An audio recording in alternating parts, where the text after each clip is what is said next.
Because I have possible sound synchronization, so I can see better. Okay. All right, good evening, everyone. Thank you all for coming. The very first thing I'd like to say is that I'm truly sorry for not being able to be at this particular conference, the Freedom Force International Conference number 3. But I am indeed very glad that some of my dear friends will be speaking to you directly in person. There will be Lord Christopher Monckton and then Professor Will Harper from Princeton. I am very proud to call them friends. And in order to try to say something slightly different from what they are telling you in person, I'm going to give you a slightly longer lecture since I have the luxury of being taped today. All right, today we will mainly focus on science. I hope it won't bore you because the science are truly interesting. Even though we know that the issues of carbon dioxide, CO2, and global warming or climate change or climate disruption appears to be somewhat of a political time bomb. But indeed, as a scientist, I'd like to share with you some of this information and evidence that I've been accumulating for over 26 years of my research career.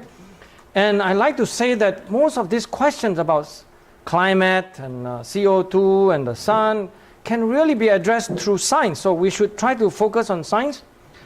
But before I start, I also must say that I'm here speaking on behalf of my own self. It will be nobody, including my family, so it's strictly my own view and definitely doesn't represent the place where I work.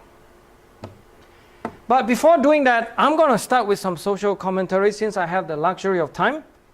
I want to talk about this nonsense about the global warming hysteria, the scaremongering that is ongoing, that is rather nasty. Before that, so I'll start very first slide will be showing you this particular video so that you can be properly introduced about who I am. Can we make the volume louder?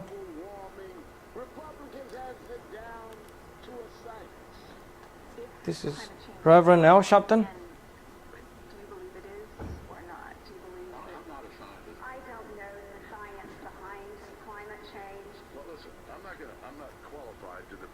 Can you all hear it? Not so well, right? They will have to show that sound. I think they'll be able to. Yeah. Hey, I'm on TV. Unbelievable. Criticized by Reverend L. Sharpton.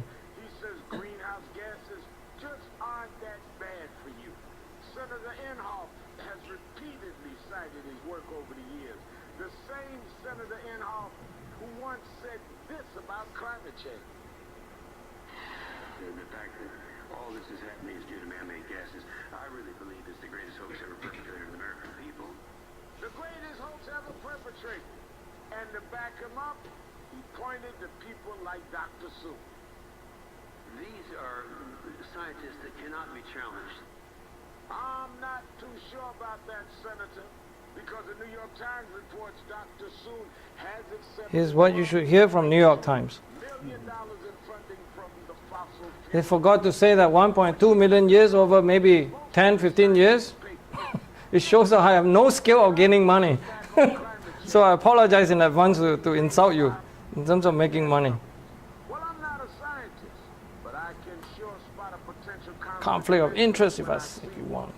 So nice try, but don't even try to deny this one, because we got you. Gotcha. All right, Reverend James Brown. All right. Since I'm being accused of a mouthpiece for the oil industry and coal industry and what have you, that I'm here only interested in making money, so I thought I'd show you my new property that I just bought in Hawaii somewhere. And also my toilet at my home. You can see I'm a rather well-to-do person. Believe me, science, if it's all about money, then I think you'll be really wrong. You wouldn't have your cell phone, you wouldn't have the man landing on the moon, you wouldn't have all this other stuff about science. So in that sense, I would freely try to not defend myself, except to tell you that please follow the evidence and look at what I have to show you. By the way, you can also get free investment advice from Al Gore that you should not invest in oil and gas industry anymore. And Al Gore can also give us free advice on transportation. he actually, by the way, allowed all of us to say that we should take buses because that's the cheapest and most energy efficient transportation for long distances. You know, I hope that Al Gore will take some buses to go to China and places like that. So it will be a long time before he arrives. And then folks from Vermont is trying to popularize this mode of transfer. Actually, there is something really to be learned from this particular lesson, joking aside. Because we, humanity, and in terms of the advance of science and technology, we are at a stage in which that the amount of energy needed for the cow to eat and to feed the cow and the human actually to be fed, eating all those food, the calorie burns, that it is much, much cheaper for us to drive our car a miles down the road to the supermarket than to walk over there in terms of the energy constraint. This is where we are at in terms of science and technology level. So don't be misled when they say they wanted the bean counter about how much CO2 you have spilled out in terms of what you do in your everyday life, including living, using electricity, having this computer, right? So please be cautious about this sort of thing because the environmentalists are very, very good at selling you shorts on this sort of thing. But the thing I want to emphasize on this few slides is indeed to try to tell you that life is really hard without electricity. Okay? Are we going to, in the name of environmentalism, are we in the name of trying to make sure that most of these folks in Africa or a large part, 3.5 billion of the population of the world, do not have access to electricity? Life is really hard. I hope you saw the picture, right? It shows you that you even poop on the street during the early days of 1620. And then let me show you the recent slide. This is sociology, by the way, but the statistics come from UN, UNESCO, what have you, World Bank. It's trying to point you the index of human progresses in terms of hunger, poverty, literacy, child mortality, and pollution. You can see from 1990 to 2015 or so, where we have the data updated, all of them are going towards the negative trends. This is not a very proud thing for any one of us to see or try to promote, and let alone trying to say now we should really limit the use of electricity and stop using fossil fuel, you know, for the sake of Al Gore or something like that. But really, the bottom line, every one of us, I think we may not understand the science as well, but we do know about money, don't we? Right? Because we need money to buy this and that. We need money to go everywhere, do things. In terms of money, there is actually a very false number being put out there in terms of what they say we need, in terms of the United Nations Program on Climate Change, where they say that if we have this agreement where everybody, the advanced nation, will start limiting our carbon dioxide emissions, that we probably will need about $100 billion per year in order to subsidize, you know, how the rest of the world, the poor country who have no resources, to use some form of alternative form of energy rather than fossil fuel. I'm trying to tell you that that number is strictly a magic trick and it's a lie. Okay? Because the real bottom line is, I tried to show you because this report just came out about a month ago, where some of those folks are meeting in Washington, D.C., including all the members from the United Nations Environmental Program, and then the folks at the World Bank, that they estimated that the amount of money that we really need to change this energy infrastructure that we crucially need is on the order of US dollar of $90 trillion needed to be invested by 2030. So I would say that forget about our US national debt, right? $20 trillion. This is talking about $90 trillion in just another 14 years. So this is the kind of real number. And those UN bureaucrats are so proud to say, you know what? This is not a problem about wealth. It's actually about just redistribution effort, because they gave the numbers that in terms of the total assets of the World Bank, we get on the order of 300 trillion. So, you know, 90, we have enough. That's basically what they're saying. It's amazing the amount of audacity these people have in terms of spending other people's money. But the sad news is that, you know, the whole world, in terms of their interest level on climate change or global warming, what have you, this is the latest UN statistic that polled close to 9.8 million people. So this is a big number survey where they ask all the citizens of the world, in terms of listing of all the priority, what are the most important things, like a good education, ranked number 1, better healthcare, better job opportunities, honest and responsive government. You have climate change at the bottom of this list, okay, barely register any signal except for those progressive and those liberal who claim to be for people.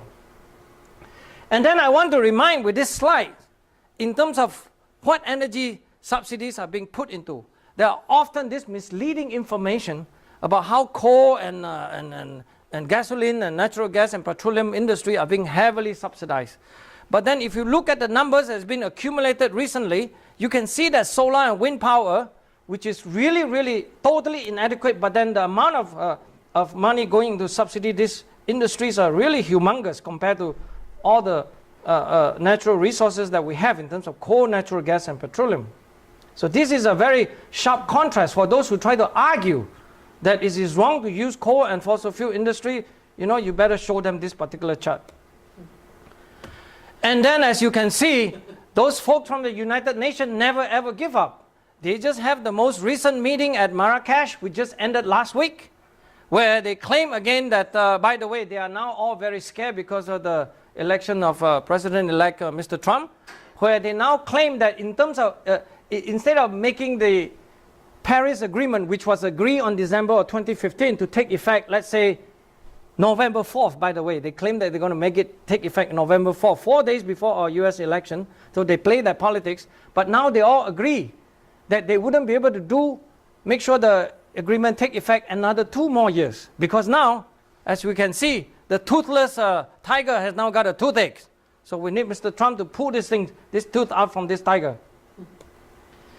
And then you got the really, really ugly people. This is one of those people who claim to be some form of scientist, but I have to say that I'm totally unimpressed with his portfolio because although he's very well known, his name is Dr. Tyson, and this is the kind of people who use this sort of rhetoric to try to think that they can use science and that they speak on behalf of science to go against Mr. Trump.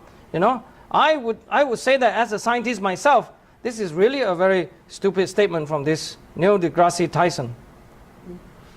And then you have really the more serious cheater. This is the guy by the name of Lord Stern from England. And it turns out that they actually got caught recently, which is a month or 2 ago, got caught recently that they actually secure close to 9 million pounds of free cash. That has nothing to do with their own work. They're actually using other people's work to claim on their resume that they have done this work and then claim $9 million, 9 million pounds actually of it. This is really amazing in terms of folks like this. So this is the kind of story that I think is all over the news and all over the place. By the way, Lord Stern is also one of those who produced a major report to say that we, in terms of the world energy portfolio, we have enough energy, enough money, or in terms of the cost on the US, the world GDP, that we can actually change our energy portfolio to renewable source rather than fossil fuel. So one of his sure prediction is that they claim that the weather disaster will be greater than 0.6% GDP in 2016. Well, excuse me, this is the prediction he made 10 years ago in 2006. Well, 2016 is here. Let's check the data. So this is what he actually claimed that it should be doing, but then the real world data is showing that the GDP data is actually going down. So he's only wrong by, not 1%, 2%, but it's 400%. This is the kind of people that would still go around trying to renormalize everything and then change some facts to try to agree with his false prediction. And then there are even more outrageous and crazy folks. I mean, like these folks from what you call the climate futures. They even dare to forecast something up to this is a forecast made in 2008. And I want to invite you to take a look at it to see what kind of forecast these people are making for 2009 to 2030.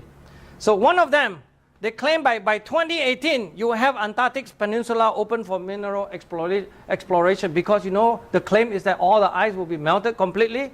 But as far as I know, 2016, 2 years from now, I mean, there are quite a lot of ice. In fact, the Antarctic sea ice has been increasing ever since we have the satellite observation around that area. Okay? So let's see whether by 2018 we can try to check back on these people. And then on 2020, they say, oh, the year of no winter in the northern hemisphere. Okay? Again, I think we have another good target to think about it. 2022, they say, oh, oil prices will hit $400 per barrel. Please, if those who want to make money, you should start thinking about that. And then 2029, first planned permanent settlement in Antarctica, a global community. Projected 2040 population will be 3.5 million people living in Antarctica. Let's see if they can live there using solar and wind energy. I wish them good luck, but I won't go there. But now I want to show you something about yo-yo. The yo-yo was being banned, proposed being banned in 1933, where they are being blamed for droughts that is happening in Syria. So this is the kind of world that we live in from the past, and through the present, there's not much of a change in terms of ideology. And then, of course, the leader walking in front of this parade in Washington, D.C. is actually Professor Reverend James Hansen from NASA GIS, who's actually the so-called global warming father, right? Who's been on this track of alarmism ever since, I guess, 1988 or so. He's been claiming year after year of doom and gloom of the whole planet, whereas, you know, all we have to prove is that the planet is growing greener, and then the temperature is not warming anymore, the global temperature, at least from the measurement from the satellite data. So I really think that the case against the effects of rising atmospheric carbon dioxide on causing global warming, I mean, it's as close as dead as it can come, okay? I don't know what else you're going to do about it, right? Except for cheating and changing the data, which is also a step of in the wrong direction, but I will try to review all of that during my talk right now. No wonder Larry, the cable guy, say, why can't I get myself in all these global warming debates? Why? Can't folks just enjoy a nice day anymore without thinking about they're going to die? It's really crazy. So now we're going to move on to the science part. I will start with another personal view that I have on science that I think is really, really a big, big problem today. Okay? I've been in science, I guess, ever since I was a student. And it's been a long time. I'm 50 years old now. And you can take a look at it. This is this new disease called the disease of half-truth. So for now, I'll give you a math equation. This is the kind of equation that I think Al Gore would have confidence of solving it. What will you get if you add half-truth plus half-truth? I think Al Gore would say that you get truth, right? Full truth. But I say it's going to be lie. Okay? The reason why it's lie is that, you know, I put out a picture here showing a picture of the moon taken from the so-called Lunar Reconnaissance Orbiter, who's actually been orbiting the moon, trying to search for whether the ice cap on the moon side would actually contain any frozen water or not. But the facts that we have been landed a man on the moon and come back, if we're going to use this principle of half-truth, I don't think we're going to become anywhere close to be able to land on the moon and bring them back. Okay? This is the kind of stuff that is very, very important to be reminded of. Plus that when all those people out there was trying to claim that, you know, so many NASA scientists agree with these global warming things and so on and so forth, I have to tell you that huge part of my colleagues who actually was working for the NASA Apollo project, these are the people, engineers and scientists and, you know, PhD, what have you, including the man that walked on the moon, Dr. Harrison Schmitt. He was also a senator from New Mexico. I mean, a PhD from Harvard Geology. I mean, those guys landed on the moon. They totally disagree with this atmospheric global warming nonsense that is being put out there. Just to make sure that you all be aware of this sort of argument. It's all false argument. And then to the point that the disease of half-truth is so bad now, they would even dare to sell you sugar that is carbon-free. If you don't think this is insane, please think twice. I hope you're aware that sugar contains a lot of carbon, at least carbon atoms, you know, as one of the prime ingredient of what makes sugars, right? And indeed, if you read carefully, they tell you to read in details, blah, blah, blah. They even have a commercial, actually, trying to argue about this sort of thing.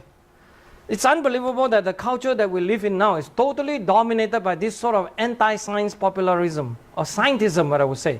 It's essentially a religion of praising science and invoking science every left and right without practicing science at all, which means the scientific methods, the hypothesis generation, and all this so on and so forth are totally being thrown into the trash bin, which is very sad in some sense. This is part of the reason why I, as a scientist, strenuously resisted this particular movement that is so wrong. And I want to make a very strong statement, which means I have also told Al Gore himself. You know what? If this atmospheric carbon dioxide is really causing global warming, do you think that you, Al Gore, can run faster than me? I'll be the front of the line to tell the world that this is an urgent problem and we need to solve it. Whatever the crisis you're talking about. What you're talking about, sir, is all nonsense. Okay? This is what is so bad about this whole world. And then if you want to know what is happening in academia, here's a paper that just published 2 weeks ago. It's on glacier, it's on gender and science, a feminist glaciology framework, okay, for global climate change. The reason why I want to show you this is just trying to take this flavor that it's no longer science, it's a form of religion. I mean, I was relatively proud to be one of few person who involved in encouraging, you know, the late Michael Crichton, the popular writer on Jurassic Park, to go testify in the US Senate. He did it once. And then, of course, everybody keep asking, will you do it twice? And in fact, he told me, he said, no, it's a form of religion. When it's religion, you can fight it. Okay? It's a bit crazy, actually, in that sense. The amount of craziness, madness in this area that people are just keep obsessing. I will explain, of course, the role of atmospheric carbon dioxide in the climate system. But then it's ridiculous.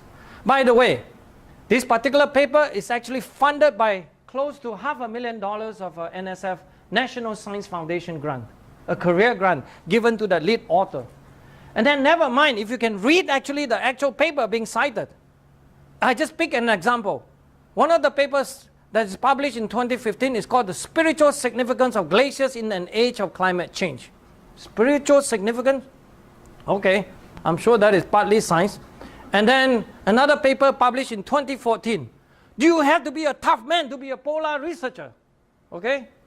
And then another one is basically on gender on ice, which I really don't understand. What does that have to do with any science or any I don't know. All I know is that this is really madhouse. And we really should stop this kind of nonsense. So ultimately, as you may have heard many, many times over, they have made the claim that, you know, this whole issue is all settled. We have this consensus that how many thousands of scientists or how many percentage of scientists, which is, by the way, is completely ridiculous idea, first of all. Science never works by consensus. Science works by challenging, you know, the conventional wisdom, put it that way. And then plus that a lot of this statistics is never done properly anyway. You know, the whole survey is all set up. So to counter that, I only wish to invoke a quote from another famous scientist that we do know from Italy, by the name of Galileo Galilei, right? In the questions of science, the authority of 1,000 is not worth the humble reasoning of a single individual. So indeed, I want to get back to the flavor of science, so I will try to explain to you the role of atmospheric carbon dioxide, and then I'll also share some of these 26 years of insight from studying the sun and see how it affects the climate system, okay? So that's what I'm going to do. The first question that we must try to attempt to answer is basically the idea of a climate. What is a climate? The idea that to have a climate system that is rather complicated, by the way. I'm showing a very complicated and busy chart. It's trying to show you how the different component of the climate system, from absorbed sunlight, the incoming sunlight to the outgoing radiation, to something called the latent heat flux, which is basically just the energy being generated by making rains. Okay? And then you have the ocean that is basically very dynamics, from transferring the heat from the tropics or the equator to the polar region. And then you have all this other stuff related to what we call the turbulence, which means the very noisy movement of the airs and whirls and swirls, you know, that is producing that kind of energy called the sensible heat. But to think that this complicated system is governed by just this one parameter called carbon dioxide, the CO2. This is what you produce. CO2. My God. This is it. It's going to warm the room, this room now, right now, okay? So you guys better run.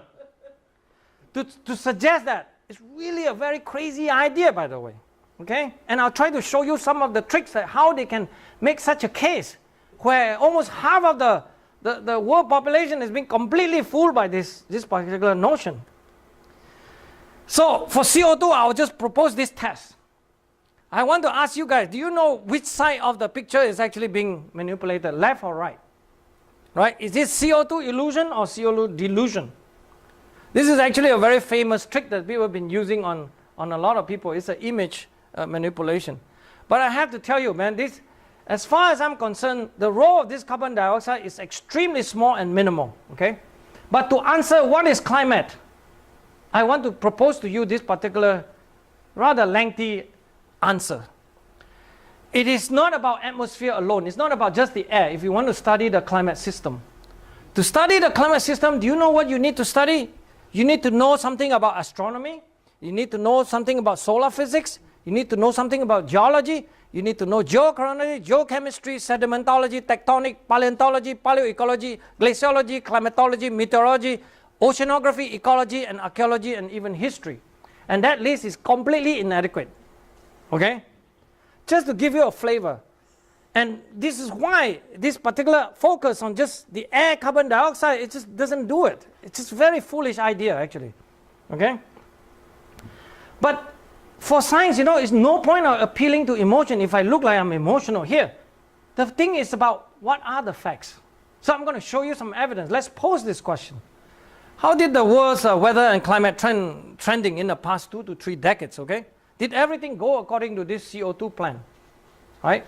The idea that CO2 is a greenhouse gas is actually, although the language, as we were discussing, is like, you know, greenhouse gas is a very false picture. But the whole idea that CO2 has a greenhouse effect is true. That one, nobody is doubting it.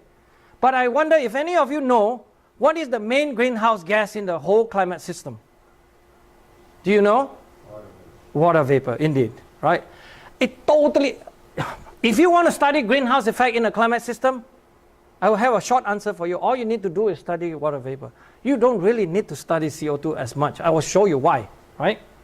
And here's the test. Well, we do know the carbon dioxide is increasing, okay? Probably related to our use of the fossil fuel. That is true. That part of it, I think, you see, the point is that we should also agree with something that we all can agree on as certain kind of basic facts, right? The carbon dioxide has been measured at the Mauna Loa Observatory in Hawaii. And since 1958, we've been able to measure this, and it's been rising, okay? That is really true. But then, to think about how much this CO2 has been increasing, you have to think in terms of this football analogy. Here I'm showing a picture of Rose Bowl. Okay? Rose Bowl can hold about 100,000 people, right? But do you guys know how much the carbon dioxide has been increasing over this last, 40, 50 years or so? It's actually equivalent to 2 parts per 100,000, which means it's equivalent to packing 2 extra people in this Rose Bowl over 10 years. I once heard a joke about this comedian who said, well, we measure the sea level rise, in terms of tide gauge, we ought to tell that to Al Gore, by the way, that it's been rising at about, 4 inches. The rate is actually about 4 inches in 100 years. And you know what this comedian say? If you don't know how to move back and this thing is rising at 4 inches, you deserve to die. It's really, really silly. The point about numbers is very important in science, it's how large or how small it is. It has greenhouse effect. No one is denying that. So don't play that word about me being a denier and so on and so forth, or you being a denier. That is very foul language. But there is a greenhouse effect. I want to show you that an actual paper just came out 2 months ago. Indeed, it's showing you that what is happening to the greenhouse effect. Okay, we can measure those things.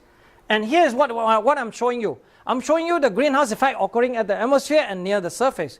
You can see that the near surface, the greenhouse effect is very large. Do you guys know why? It's because the water vapor is much nearer to the surface. That's all it is. Okay? It's far, far larger. By the way, if you watch the units, it's on the order of few hundred, 400 watts per meter square. Numbers are important. If you double the concentration of carbon dioxide, you're only going to get 4 watts per meter square. Are you talking about that 4 watts per meter square going to overcome all of this in terms of hundreds and hundreds of watts per meter square? I don't think so. Unless you do some kind of voodoo math, or fuzzy logic, then you will get it. In terms of the trend, you can see the greenhouse effect that is actually being measured is showing you that from 1992 or so, the trend has been flat. Remember, we just saw the carbon dioxide zooming up like crazy? What this is telling you is that the greenhouse effect that we've been seeing on the planet system, as best as we can measure, has nothing to do with the CO2. It has mostly to do with the water vapor and related to the water vapor element, which means clouds, which is one of those things, and the balancing, the adjustment of the climate system according to the water vapor and the cloud, right? That's the fact. And these people are still telling you, no, it's going to go up again, it's going to go up again, okay? You just wait, because Al Gore says so. And then I want to point another lesson about what CO2 is about. CO2 is actually not a source of energy. It's when you have more CO2, indeed that the system tends to warm up more, but the role of CO2 is actually try to cool the climate system. So more CO2 tells you that the system will cool a lot faster. This is what you can show actually in the thermosphere, in an area that is 100 kilometers up. Even this height actually is not where the low altitude satellites are going around. They are 200-300 kilometers up. And this is actual measurement. I want to show you the CO2 cooling is actually following what the sun is doing. It has nothing to do with what the anthropogenic part of the carbon dioxide. Okay?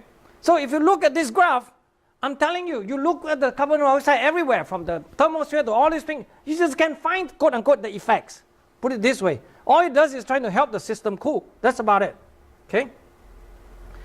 And then another test that people often use is basically to try to see that, okay, they claim, okay, no, this is not about, this is not about the carbon dioxide, it's about what our computer climate model is showing us, okay? Because they say that we understand the system well enough that we can try to change the level of carbon dioxide in the system, and then we can try to model it, and then to show that the carbon dioxide, if you have more of it, it will keep warming. That is the red curve that I'm showing you. And then all these other details is basically individual models. So now we are showing quite a lot of the 102 of the model runs from 32 climate models, okay? And they're showing that tendency. And then let's just ask a basic question. Where is the global temperature is showing now? It's basically the bottom curve that you're seeing here, which is the square bracket, the green one and the blue one, okay? They're showing that they're flat. And then, well, the carbon dioxide prediction, this is wrong, right? This is telling you that something is very seriously wrong with the climate model prediction. But you know what? I'm not using this graph to try to show you that their theory is flawed. Because I tell you, there's something even more basic that I want you guys to take 2 steps back again, to think. As I try to say that the climate system is very complicated. What they're trying to say is that, you know what? This is a quote, come from actually a very prestigious person. He even got a Nobel medal hanging over his neck. He's basically saying that, you know what? We're not talking about future warming that is a projection based on, elaborate, very good model. And it's also not from only one model. Because you know what? We're talking about not even one scientist. It's from really a lot of models that give very similar results. So therefore, we should trust the United Nations report, like the Intergovernmental Panel on Climate Change.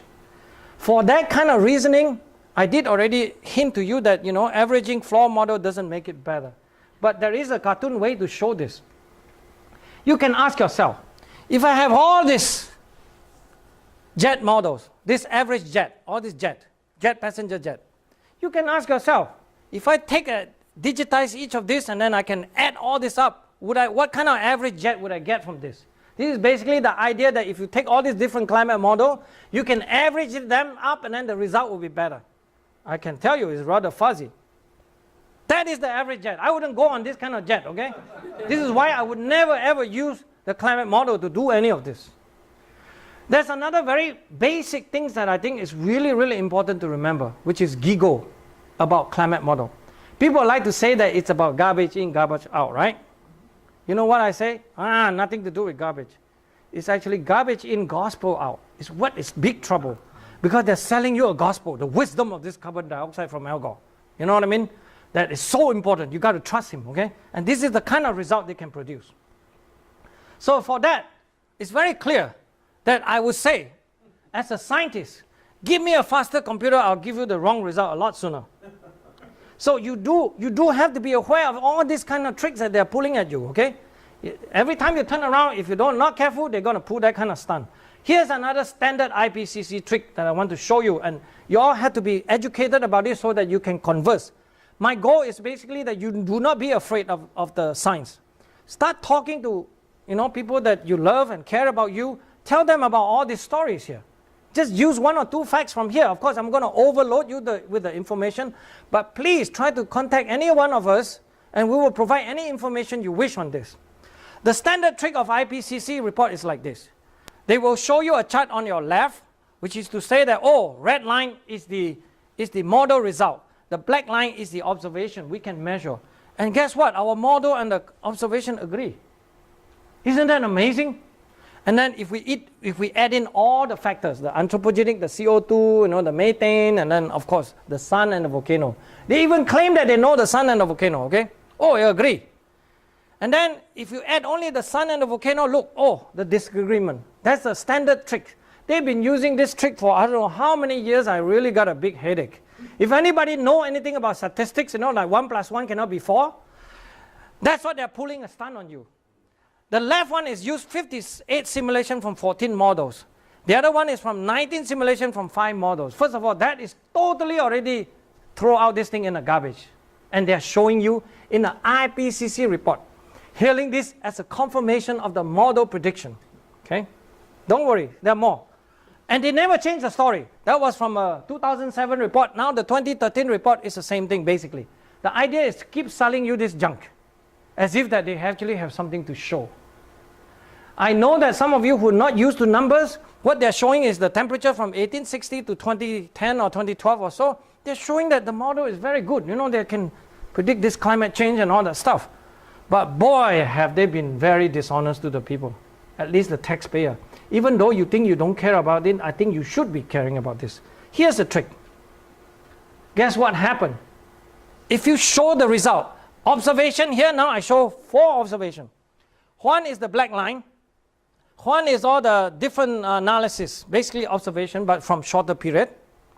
And then if you now show all these model results, but you show it not in terms of so-called global temperature anomaly, okay, which means they measure a reference period, they subtract it off, so all the errors in the climate model, which is because all the models has all kinds of tuning variables for them to get it. If you show it in terms of absolute temperature, do you guys catch the reasoning now? What they are showing you is basically junk. They collapse all this information to make it look like they are agreeing.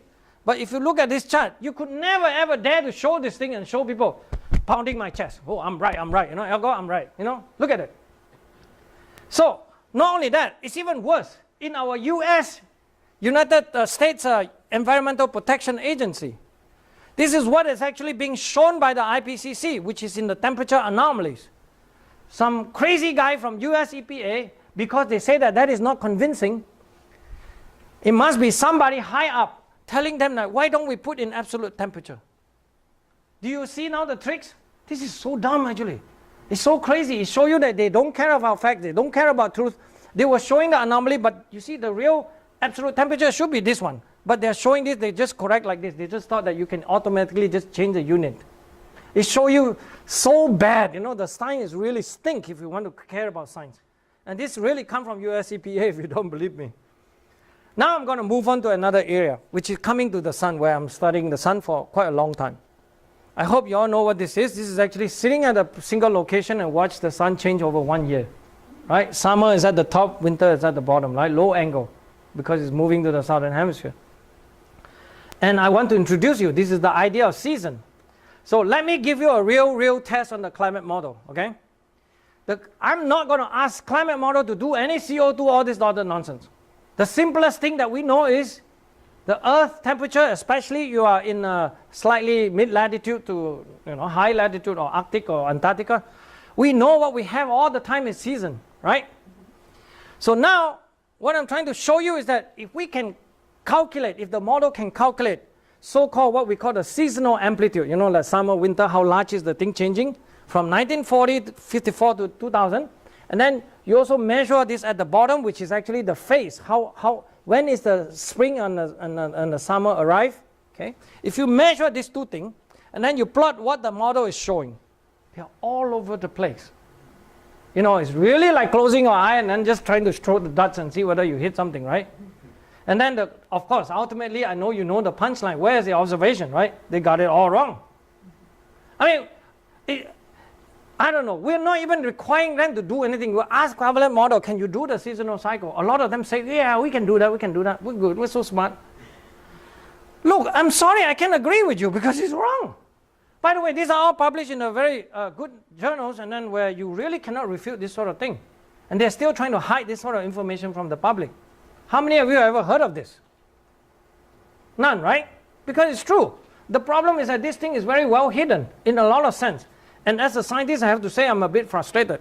But anyway, let's come to something more practical. This is actually a huge kind of fight that is ongoing, where the United Airlines CEO by the name of Oscar Munoz recently took an interview and asked about how you prepare for the winter. It turns out that Oscar Munoz is saying that, look, we know that by reading Farmer's Almanac that we're going to have a nasty winter in Chicago. Oh, huge horror, how you can be so anti-science and this and that. But you just see what they can do in terms of seasonal cycle. This guy can do squat, right? You know what I'm saying? And then when they're relying on something practical, this is the problem with the mismatch with the claim and the practical side of it, right? We really need to know the seasonal forecast. We can't even do that well, and then you say that you want to forecast the climate another 100 or 50 years, right? It's a bit ridiculous. You know, slow down, boy. You know, you can't do things like that. Shortcut doesn't get you anywhere. You know, it's only nothing but the truth. And these people keep claiming that they can do this and that, but it's not true. Okay, so you can see the prediction is saying that in our northwest, we're going to have cold and snowy. Pretty much it's already showing the first sign. In fact, in Japan, they just reported in Tokyo the first snow in November in the past, I don't know, close to over 50 years of record. Right? It's already happened. You never have snow in November in Tokyo. Now it's happening. Okay? And then now I want to show you something. This is actually data set from Texas showing you the NOAA data sets from produced in 2011 and then 2016. NOAA, by the way, is the Department of Commerce, National Oceanic Atmospheric Administration. It's in charge by Department of Commerce. Do you guys see it? In 2011, there was no trend, and then 2016, the temperature changed. What I'm trying to show you is that something is very strange is happening in our US taxpayer paid kind of data record. And you have to pay attention to this. And I'm also trying to illustrate to you the complexity of making a temperature measurement, that you use a thermometer. You really need to, do you think that we can have information for 110 or 120 years or so? You really need to control the quality. What are we actually seeing? Is our temperature measuring, really measuring the climate change? Or are we just measuring the changing of the environment around the particular station, right? Growing trees and more surface and concrete are growing around that area. Or even what time you go out to record your measurements, right? Is it every day 12 o'clock, or someday you forget, you drink too much beer and then you go 5 o'clock, you're late, right? Things like that. So you do have to be worried about that. In fact, I have to say that I'm so pro-science that I wanted to ask a simple question. What is the climate actually changing? So before I do that, I show the real temperature record produced by this so-called NASA Goddard Institute for Space Study, because they are the most prominent alarmists that is on the record. I'm showing you their northern hemisphere temperature record. As you can see, from 1880 is low, and then it warm up a little bit, and then it go up, zoom. This is the part where they keep saying that, look, we're seeing the global warming effect year after year, okay? But I'm proposing to you, because I've just recently published a paper that explained that this whole thing, this warming part of this, especially near the end of this period from 1980 to 2016 or so, is not what you think it is. It's not climate at all. It's actually what I call non-climatic factors of warming, which means the warming has nothing to do with the climate change. It's related to more the problem in the data itself. Okay? I will show you why. It's related to urban heat island effect, for example, where all the data record coming from the big city like Tokyo, New York, and so on and so forth. And I'll show you the solution, how we do about it. Because in science, it's no good of just complaining or somebody doing bad and that kind of stuff. You have to see that how you overcome that problem and try to solve it, make another step. And that's what I'm doing. That's what I'm trying to show you my results. So, as I told many of you here, that I'm very happy in science, despite all this bad stuff that's being thrown at me, like, you know, people claiming me to be mouthpiece for this sort of thing. It's very uncomfortable, by the way. And the most important thing is that you meet people like this. So I met these two guys Ronan and Michael Connolly from Ireland. They are amateur scientists. Actually, both of them have PhD in chemistry and all that, computer science and chemistry. They are very fluent in science. They're making a living through other purpose, other way. So this is just a side interest. But we have produced a groundbreaking result as I can show you right now. Okay, so meet these two guys, we work together. We publish a peer-reviewed paper. We try to overcome this problem of temperature record problem. We ask ourselves, okay, if we don't like all this urban station, right? Why don't we go to the US and places where we can have good control, and then in Ireland and China and Arctic Circle? Why don't we find only the rural station? The places where we know the history, we know that, how it changes and all that, where you have good full control. We work on this, and then we are able to produce this record.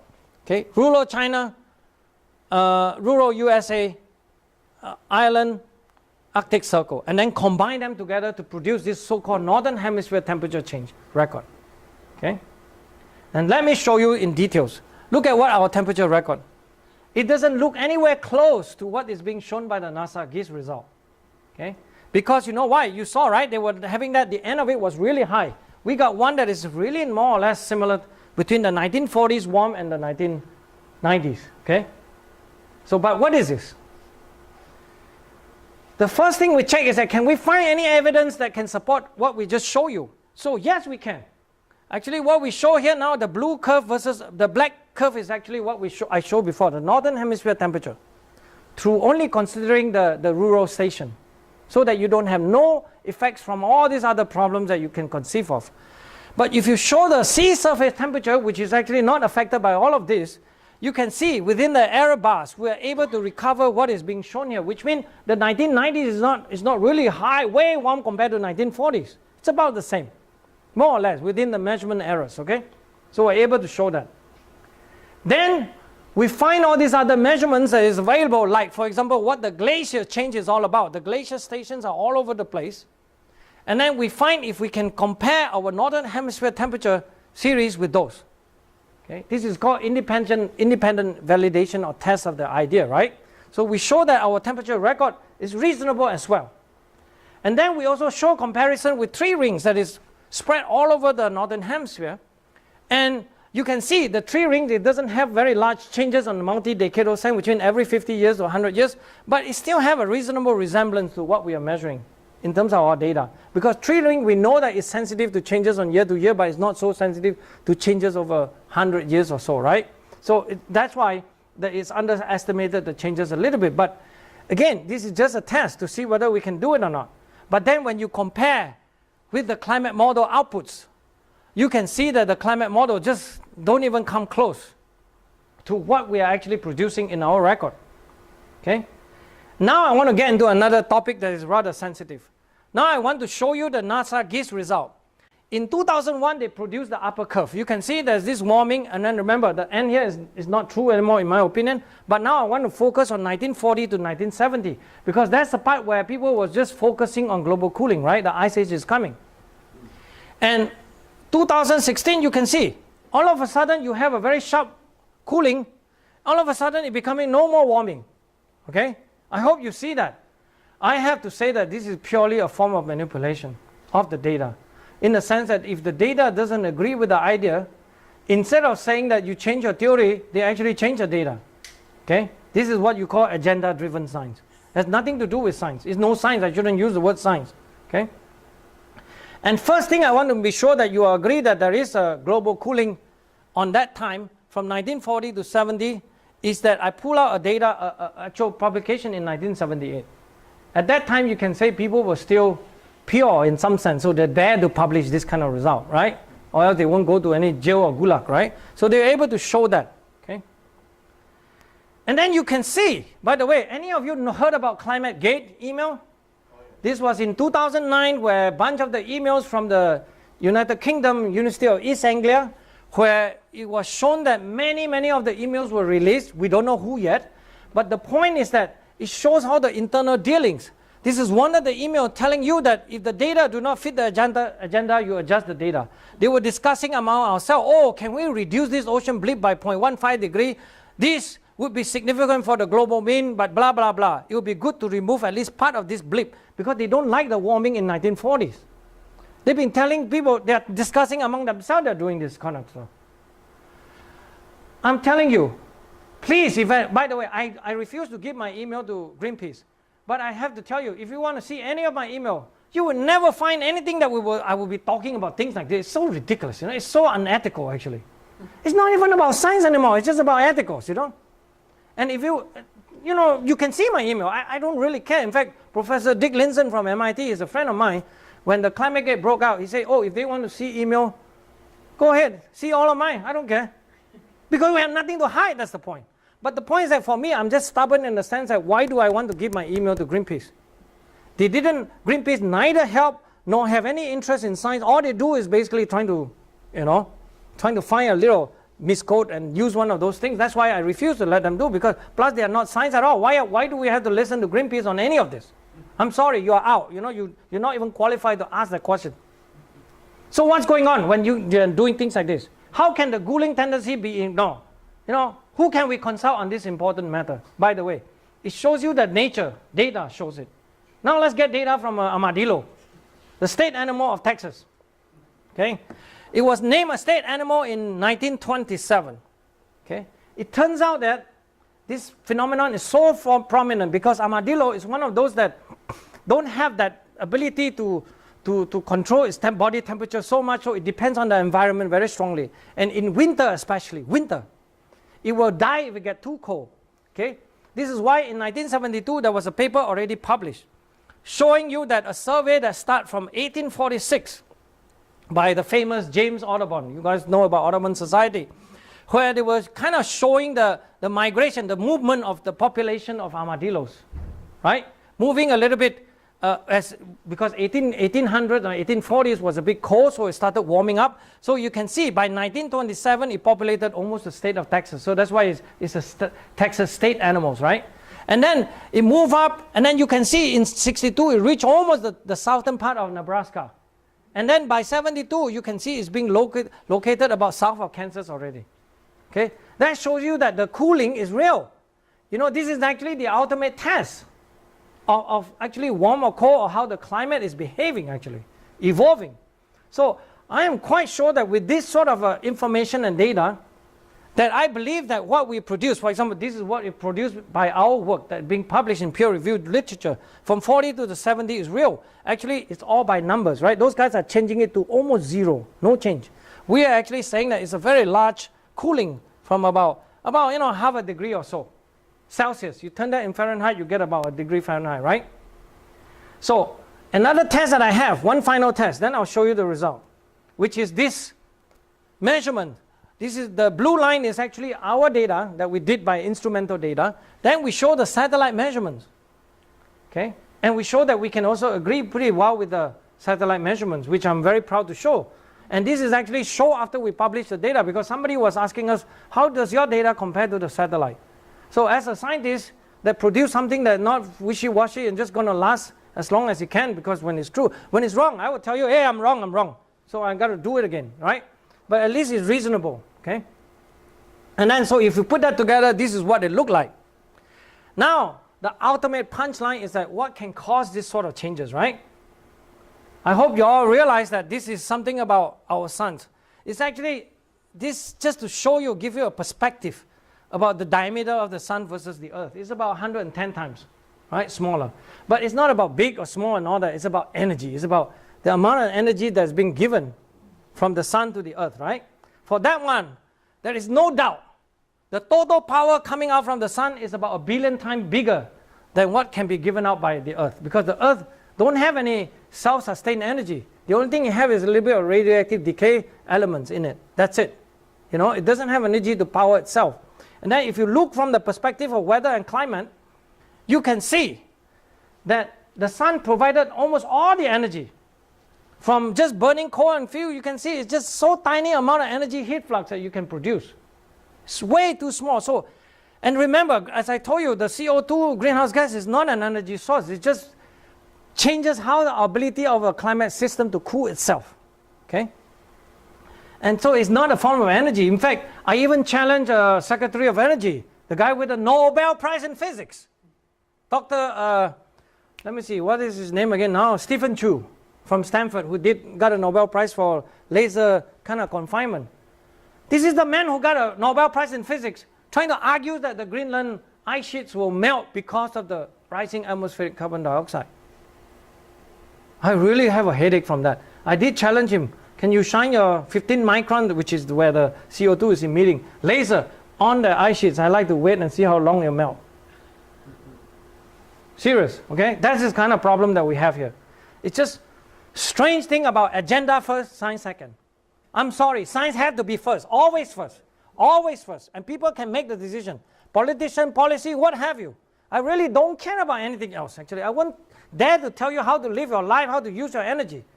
Now I want to show you a little cartoon. Unfortunately, now as you can see, it won't play too well. Then I won't show it. You can probably show it later. But I want to show you that this probably has something to do with the sun. Okay? What I'm showing you now is the red curve, which is the best estimate of how the sun's light output has been changing over time. Now I'm comparing that with the rural temperature data from China at the top, to the USA, to Ireland, to Arctic Circle, and then the combined for the Northern Hemisphere composite, where we add those things together. It shows you that it probably has something to do with the sun. But real reason about how does it actually work. You can just claiming the sun and the temperature kind of correlation. Correlation doesn't mean causation, right? But the actual stuff is actually something related to what we call the greenhouse effect. Okay? Here I'm showing you the same sun solar energy output changes, but now I'm showing you the primary greenhouse effect. The water vapor concentration over the last 100 years. This is not a direct measurement. That's the only weaker point of this research. But it's an estimate, okay, produced by the climate group in UK, where I can show you it's basically a modulation, a changing of the greenhouse effect of the water vapor. So it is really a very simple explanation. That's all it is. I mean, you know what I'm talking about, right? I mean, if this is not wrong, I mean, I think we got most of the answer. I don't know where is the CO2. I can't find it. I just show you the greenhouse effect is dominated by water vapor. CO2 is nowhere to be seen.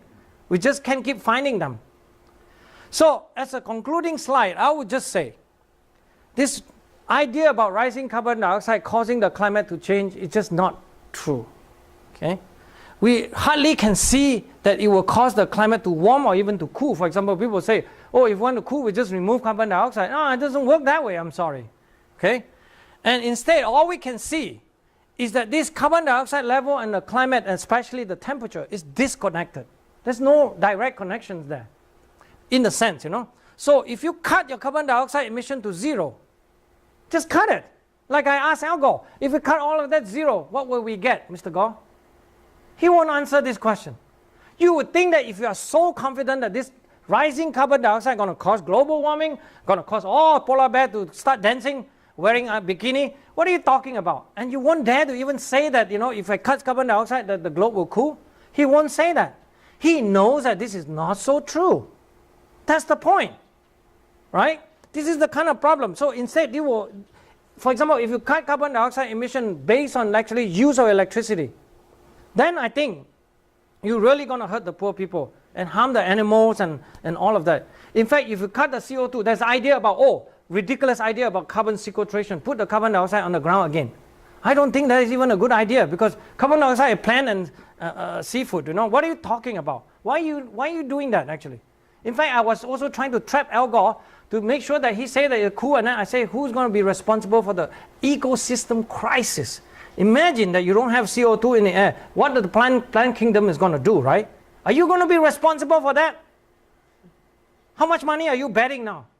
Really betting away people's humanities and all that stuff, huh? Ridiculous. So if you think that this CO2 is a climate control knob, I would just say you give it an X. And then I also want to spend last few minutes to say something.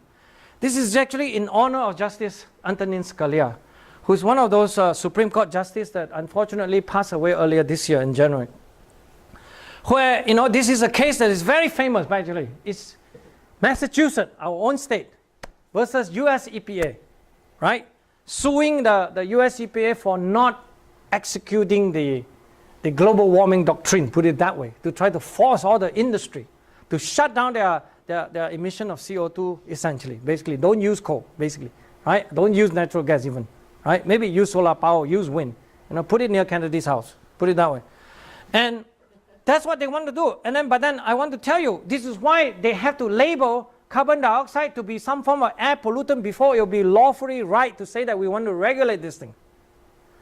I am so sorry, CO2, you could never ever, how you name it, how you play it, law or God or whatever, it is not an air pollutant. This is why Mr. Justice Scalia really say, if you really consider this airborne compound of whatever stripe will be qualified as physical, chemical, biological substance matter, which are emitted into the air or enter the atmosphere, it follows that everything airborne, from frisbee to flatulent, the cow fart as usual, will qualify as an air pollutant. This will be defy common sense. I really like this quote a lot because it shows the essence of the man's thinking about how ridiculous that this thing, yet of course the decision is majority versus minority, so 5-4 decision. This is how they win this kind of nonsense.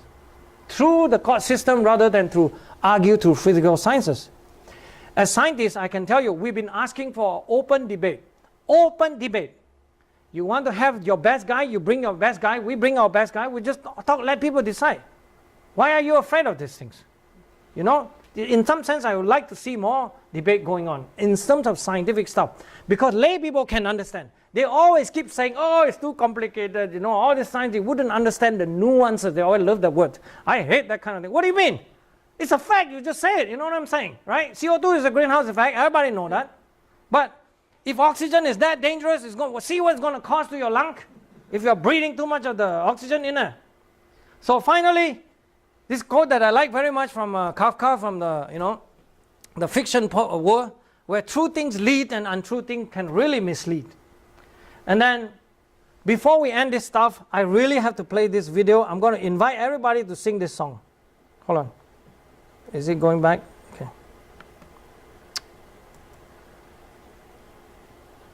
Where is this? Okay. Yep. I hope they play this during the conference where everybody can sing along. I even give the... Real pioneers embarking upon a new career, capitalizing on this global warming hype. Yeah, they're the ones who brought you the left-handed hammer. Tried to market a recycled pamper. You can say the Gullible Brothers have always The Gullible Brothers. but this next half-brained gullible venture could be earmarked as the major clincher as to whether or not they'll be living it up in their retirement age. They put all they had into one bankroll, bought a bunch of land down at the South Pole, eagerly awaiting the impending doom of climate change, thereby being in the catbird seat in a new Florida. And I'm all for working hard to keep this planet clean, but man-made global warming just don't make no sense to me. But if you insist This is actually a very funny video. I just wish you hear the lyrics. Very good. guys who wheel and deal in frozen farms. Just one more time, it's almost finished. Next up on the real estate show, we have the Gullible Brothers, live via satellite from the east coast of Antarctica. Hello, boys, are you on the line?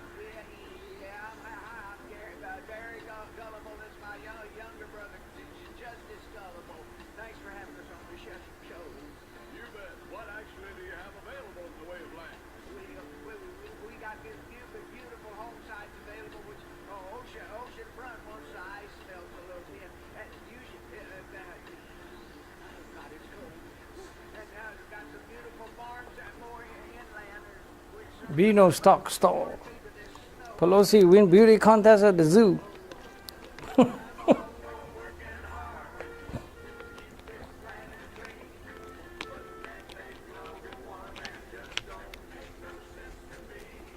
if you insist on buying into this media false alarm, I know a couple of guys who wheel and deal in frozen farms.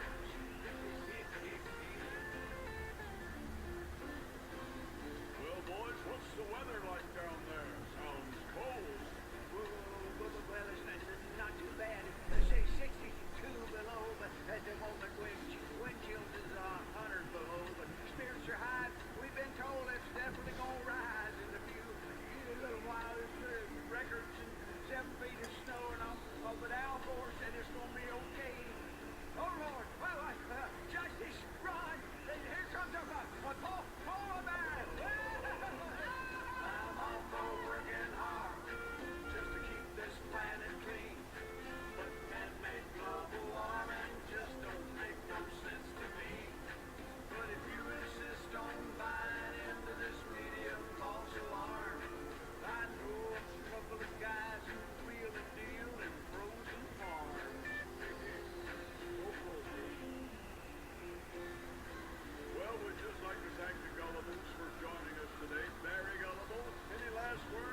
One last scientific point. Humanity will suffer a whole lot more having difficulties to deal with the global cooling than the global warming. Because should we ever overheat ourselves, by whatever reason, okay, we would have way to try to cool ourselves. But when it's cold, we need energy source. That's where the big difference. That's why I keep emphasizing CO2 is not an energy source. And plus that, if you just think about in terms of engineering, you all know that if the total amount of carbon dioxide that's being put out from all the fossil fuel use, you know what it's equivalent to? Think about this number. This is one number you take home with. It's only 100th of an inch of topsoil. If we can find a way to genetically engineer, we solve our problem. If CO2 ever become a problem, but why would we even want to do that, right? It's a plant food. The point is that the engineering solution is rather promising in terms of cooling ourselves if we overheat it. But boy, are we in trouble when we have global warming cooling coming. This is why for almost 15 years now, I'm trying to drive a discussion on cooling, the science of it, how soon it is, or what is it, what is the status and all that. They won't even want to discuss this. That's it. Thank you.